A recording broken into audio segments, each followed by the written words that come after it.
I'd just like to spend a few moments talking about attribute bugs. When they come in the box like this, the very first thing I'd be doing is asking the children to sort and classify them in some way. And when you sort and classify, really what you're doing is the reasoning and problem solving part of the Australian curriculum, because children need to think, they need to use some mathematical language and do some of that sorting. So here's an example of where I've sorted part of the set, and you'll notice there that there are different colours represented, from blue down to yellow. There are 3 different sizes. So here's our ladybird, and this has a large, a medium and a small, and then we have some other bugs. So we have also the butterfly and the spider.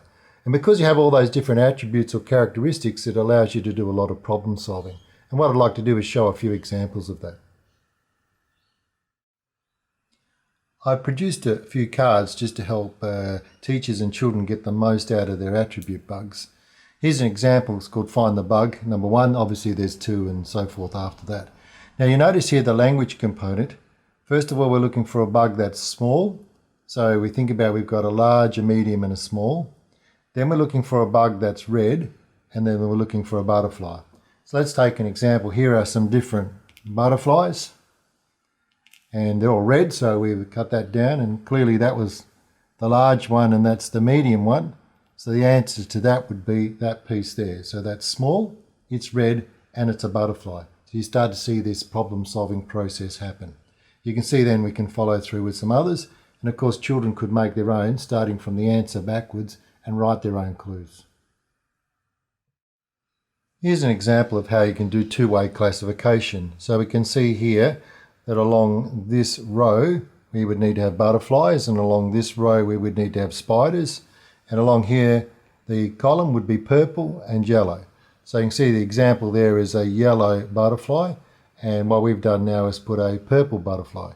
Now we could have used a small, medium or large butterfly because we haven't specified the size of the piece, but we've chosen to use all small pieces. You can see here we have a purple spider, so it matches both criteria.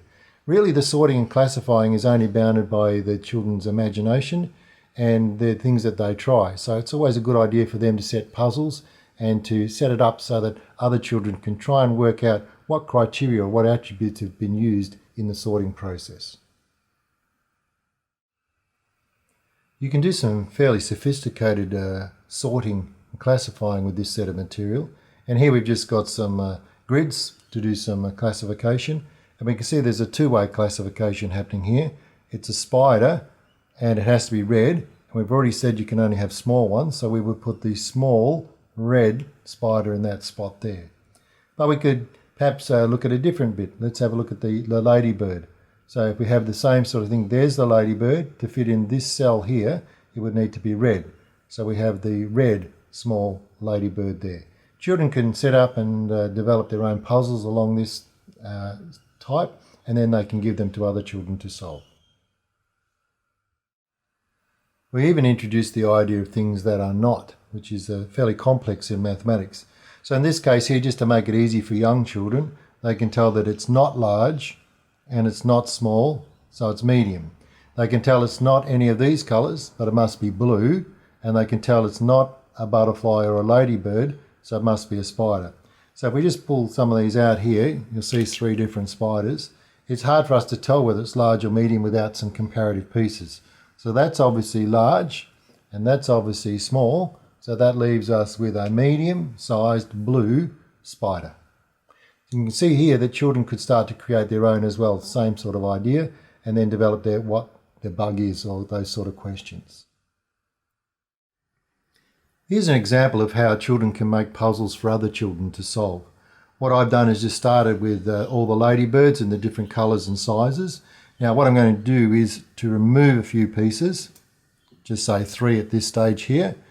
Now I've removed those, and then you mix them all up, and then you ask another child to come along and try and work out which pieces are missing.